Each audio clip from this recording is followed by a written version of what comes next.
What's going on, guys? Nathan with Technology Smash, back with another video, and today I have an opening, unboxing, and a look around the Motorola One. This is also known, I guess, as the P30 Play in the Chinese market.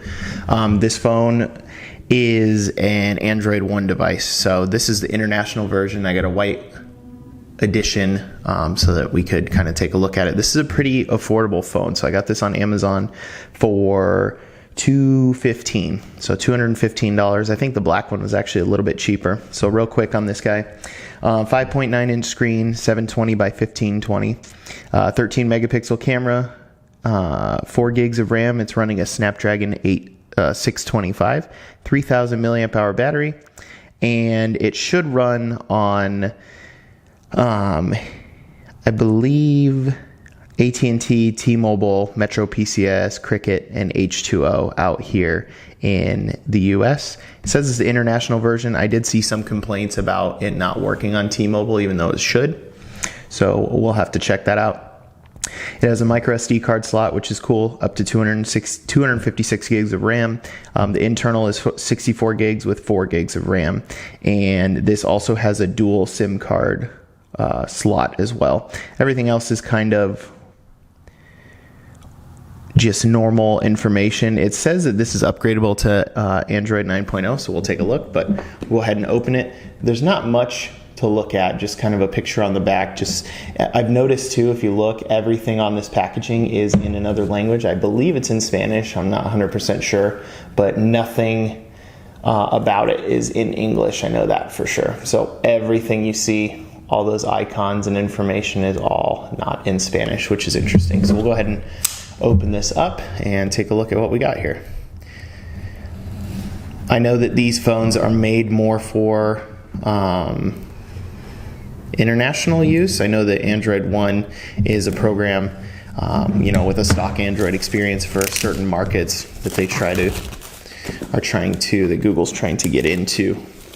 So outside is just some plastic. Motorola over the last few years has made a lot more budget phones than anything else. And then there's this little seal here to show that it hasn't been used before. So we'll go ahead and just lift the box off.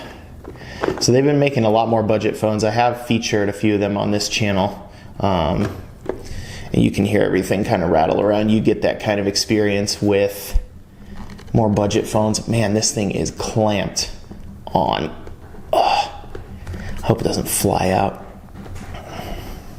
Okay.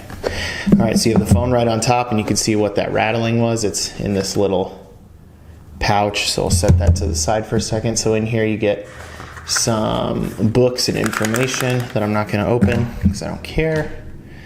You have a charging brick. This side is USB-A so far. It says Motorola logo here. And the charging cable is USB-C, so that's awesome. Even though it is a budget-friendly device, it is USB-C.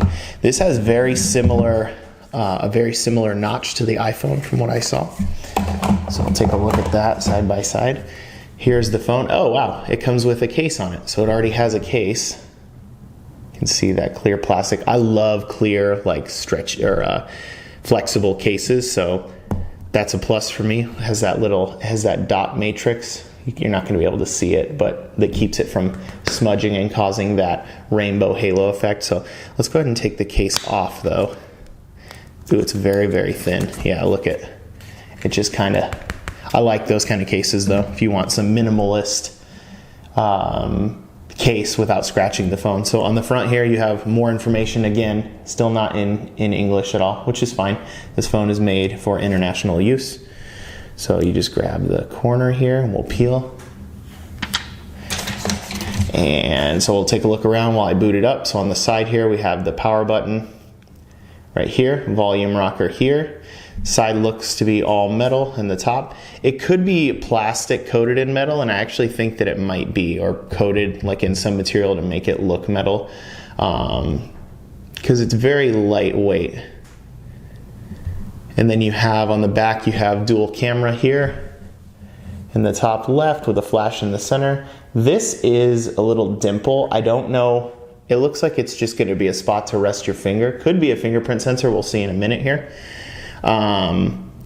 And then you have your SIM card dual slot over here. Let me see if there's a ejector tool in the box, which there, no, you know what, it's probably in here.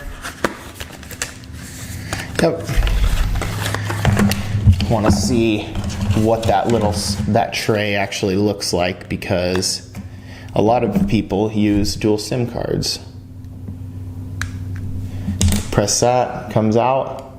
So it is very long because it is a dual SIM slot with a memory card slot too, which you don't see very often anymore. So you got to be careful with those because they're plastic and they're very long. Screen is very dark right now. It did start on English right away. It's telling me to connect to a mobile network, so I'm going to skip connecting to Wi-Fi, so I'll do that real quick.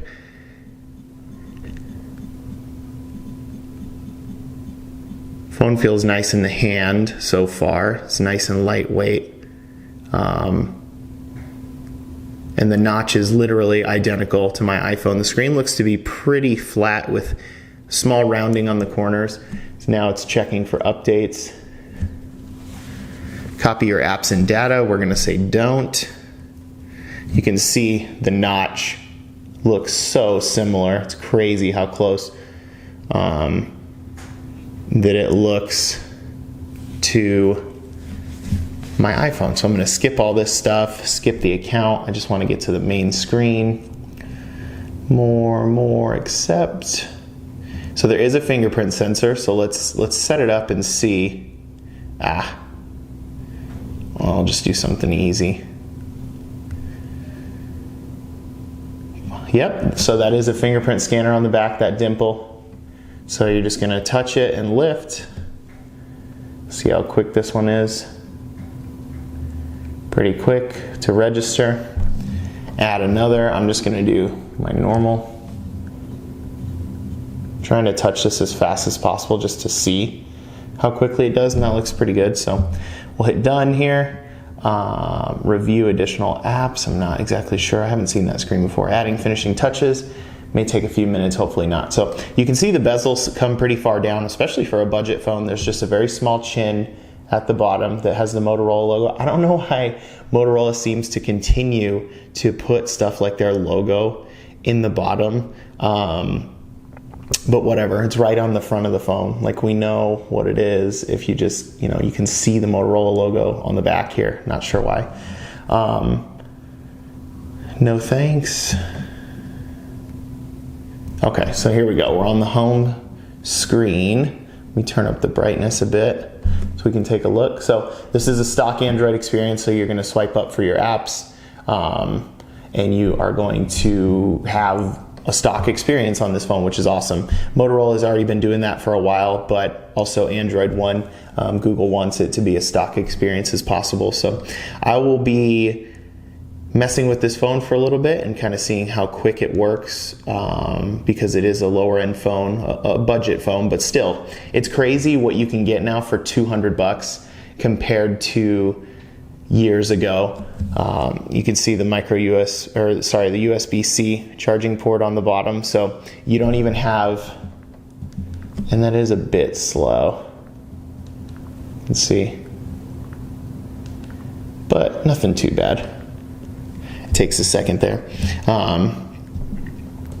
It's amazing what you can get now for that price. So the screen gets pretty bright, I would say. Let me see, I can check against my iPhone here.